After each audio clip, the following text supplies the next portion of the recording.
Donald Trump বলছেন ইরানকে আমরা পঙ্গু করে দিয়েছি। পশ্চিমা মিডিয়া প্রচার করছে তেহরানের পতন এখন কেবল সময়ের ব্যাপার। কিন্তু প্রশ্ন হলো, যদি ইরান ধ্বংসই হয়ে যায় তবে তেলবাহী জাহাজগুলো কেন এখনো পারস্য উপসাগর দিয়ে যেতে ভয়ে কাঁপছে?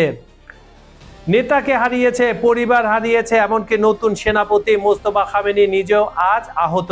তবু কেন এক চুলো নড়ছে না তেহরানের লক্ষ্য?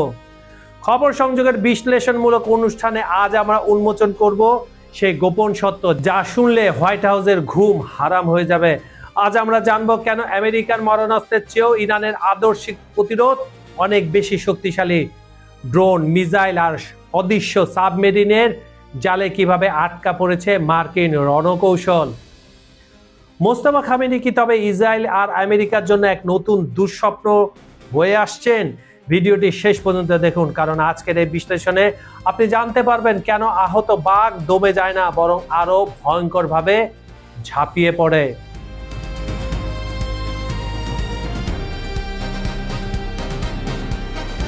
মধ্যপ্রাচ্যের আকাশে যুদ্ধের ঘনঘটা, আর এরই মাঝে মার্কিন প্রেসিডেন্ট ডোনাল্ড ট্রাম্পের এক চাঞ্চল্যকর দাবি, ইরানকে আমরা ধ্বংস করে দিয়েছি। কিন্তু আসলেই কি তাই?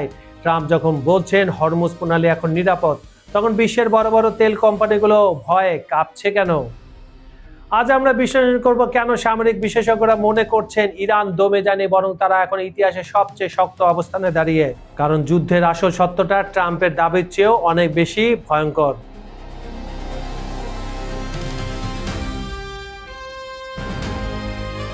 সম্প্রতি ওয়াশিংটনের সাংবাদিকদের মুখোমুখি হয়ে ডোনাল্ড ট্রাম্প দাবি করেছেন মার্কিন বাহিনী ইরানের নৌবাহিনীকে প্রায় পঙ্গু করে দিয়েছে। তিনি তেল কোম্পানিগুলোকেও নির্ভয়ে হরমুজ প্রণালী দিয়ে জাহাজ চালানোর নির্দেশ দিয়েছেন। এমনকি তিনি দাবি করেছেন সমুদ্র থেকে সব মাইন সরিয়ে নেওয়া হয়েছে।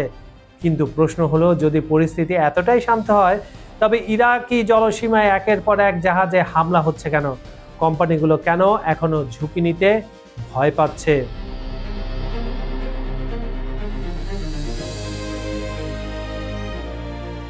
মিলিটারি বিশেষজ্ঞরা বলছেন ট্রাম্প মাইন সরিয়ে নেওয়ার যে দাবি করছেন তা আসলে মুদ্রার এক পিঠ মাত্র। তেহরান কেবল মাইনের উপর নির্ভর নয়, তাদের কাছে আছে অদৃশ্য সাবমেরিন বহর, যা রাডারের চোখ ফাঁকি দিয়ে যে কোনো মুহূর্তে আঘাত হানতে সক্ষম। বিস্ফোরক ড্রোন ও স্পিডবোট, ছোট ছোট এই নৌযানগুলো বিশাল মার্কিন রণতলীর জন্য জমদূত হয়ে দাঁড়াতে পারে। বিদ্যুৎ গ্রিডের পাল্টা হুমকি, ট্রাম্প হুমকি দিয়েছেন 1 ঘন্টায় ইরানের বিদ্যুৎ ব্যবস্থা অচল করে দেওয়ার। কিন্তু বিশ্লেষকরা সতর্ক করছেন, ইরান যদি তাদের সাইবার ও মিসাইল সক্ষমতা ব্যবহার করে পাল্টা আঘাত হানে তবে মধ্যপ্রাচ্যে মার্কিন ঘাঁটিগুলো অস্তিত্ব সংকটে পড়বে। অলরেডি তাদের মার্কিন ঘাঁটিগুলো ছাই হয়ে গেছে, 27টা ঘাঁটি নাস্তানুবুদ।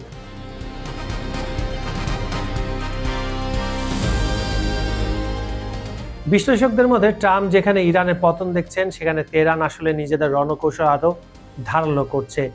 ইসরায়েলের একের পর এক মিসাইল হামলা এবং লেবানন থেকে ছোড়া রকেট বৃষ্টি প্রমাণ করে ইরানের প্রক্সি নেটওয়ার্ক এবং মূল বাহিনী এখন আগের চেয়ে অনেক বেশি সংগঠিত।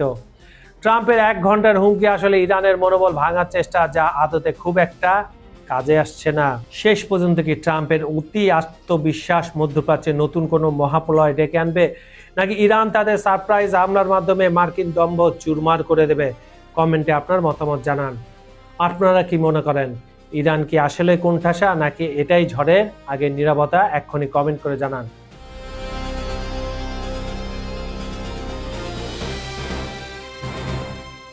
পরিবার হারিয়েছেন, নিজে আহত হয়েছেন, চারদিকে ধ্বংসযজ্ঞ, অথচ শত্রুর সব পরিকল্পনা নস্যাৎ করে দিয়ে ইরান বেছে নিল তাদের নতুন সেনাপতিকে। যখন পশ্চিমা মিডিয়া প্রচার করছিল ইরানের পতন কেবল সময়ের ব্যাপার, ঠিক সেই সময় তেহরান বিশ্বকে দেখিয়ে দিল ব্যক্তি নয় আদর্শই সেখানে শেষ কথা। আজ আমরা জানবো কেন মোস্তফা খামেনির নেতৃত্বে ইরানের অপরাজেয় হওয়ার এক নতুন অধ্যায়। ইসরায়েলি হামলায় সুপ্রিম লিডারের পুরো অফিস ভস্মীভূত হয়েছে।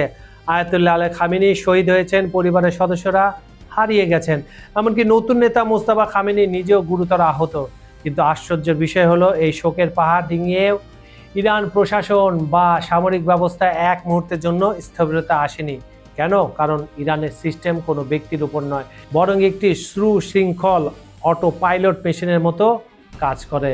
পশ্চিমা বিশ্লেষকরা অবাক হয়ে দেখছেন সর্বোচ্চ নেতার অনুপস্থিতিতেও ইরানের সামরিক অপারেশনগুলো নিখুঁতভাবে চলছে। এর কারণ হলো ইরান সেনাবাহিনীর শক্তিশালী ইউনিট বা রেভলিউশনারি একটা দল।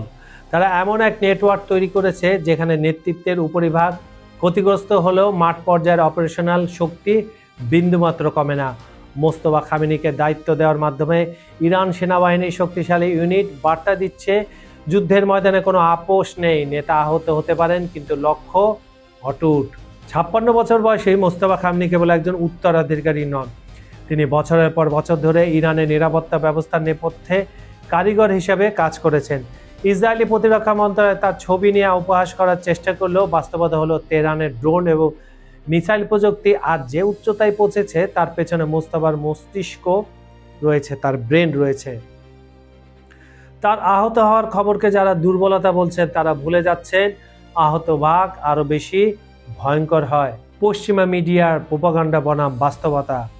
ডায়াসপোরা গোষ্ঠীগুলো গুজব ছড়াচ্ছে মোস্তফা খামেনি কোমায় আছেন, কিন্তু ইরানের পররাষ্ট্র মন্ত্রণালয় স্পষ্ট করে দিয়েছে যাদের কাছে বার্তা পৌঁছানো দরকার তাদের কাছে পৌঁছে গেছে।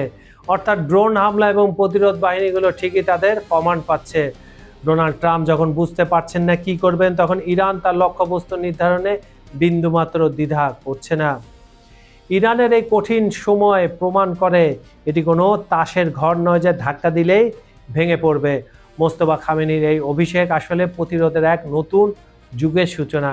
তিনি সুস্থ হয়ে জনসম্মুখে আসুক বা না আসুক, ইরানের ওয়ার মেশিন এখন এমন এক স্তরে পৌঁছেছে যা থামাতে হলে কেবল হামলা নয়, ইতিহাস বদলাতে হবে। সবশেষে একটি কথা না বললেই নয়, ইতিহাস সাক্ষী দেয় আদর্শের লড়াই কখনো মরণাস্ত্র দিয়ে থামানো যায় না। ডোনাল্ড ট্রাম্প হয়তো মানচিত্রে ধ্বংসের রেখা আঁকতে পারেন, কিন্তু যে জাতির প্রতিটি রক্তবিন্দুতে প্রতিরোধের নেশা, তাদের দমানো কি এতই সহজ? পরিবার হারিয়ে শরীর ক্ষতবিক্ষত করেও যখন একজন নেতা পিছু হটেন না, তখন বুঝতে হবে লড়াইটা কেবল মাটির নয়, লড়াইটা অস্তিত্বের। মোস্তফা খামেনি সুস্থ হয়ে ফিরবেন কিনা তা নিয়ে পশ্চিমা মিডিয়ায় হাজারো জল্পনা থাকলেও কিন্তু তেহরানের ড্রোন আর মিসাইলগুলো যে এখন আরও নির্ভুল লক্ষ্যে এগোচ্ছে তা অস্বীকার করার উপায় নেই। বাঘ যখন আহত হয় তখন সে গর্জন কমে যায়, কিন্তু তার থাবা হয় শতগুণ বেশি শক্তিশালী। মধ্যপ্রাচ্যের আকাশে এখন সেই আহত বাঘের নিঃশ্বাসের শব্দ শোনা যাচ্ছে। এখন প্রশ্ন একটাই, হোয়াইট হাউস কি সেই আসন্ন ঝড়ের জন্য প্রস্তুত? খবর সংযোগের এই বিশেষ বিশ্লেষণ নিয়ে আপনার মূল্যবান মতামত আমাদের কমেন্ট বক্সে জানান। আপনি কি মনে করেন ট্রাম্পের হুমকি কি কেবল নির্বাচনী রাজনীতি, নাকি ইরান আসলেই কোণঠাসা? আপনারা পৃথিবীর যে প্রান্ত থেকে আমাদের দেখছেন, সেটি বাংলাদেশ হোক কিংবা দূরপ্রবাস, আপনাদের প্রতি মন্তব্য আমাদের কাছে মূল্যবান। আজ এই পর্যন্ত আমি কাজল হায়দার বিদায় নিচ্ছি। দেখা হবে পরের ভিডিওতে নতুন কোনো ইস্যু নিয়ে। ততক্ষণ পর্যন্ত ভালো থাকুন, নিরাপদে থাকুন। আল্লাহ হাফেজ।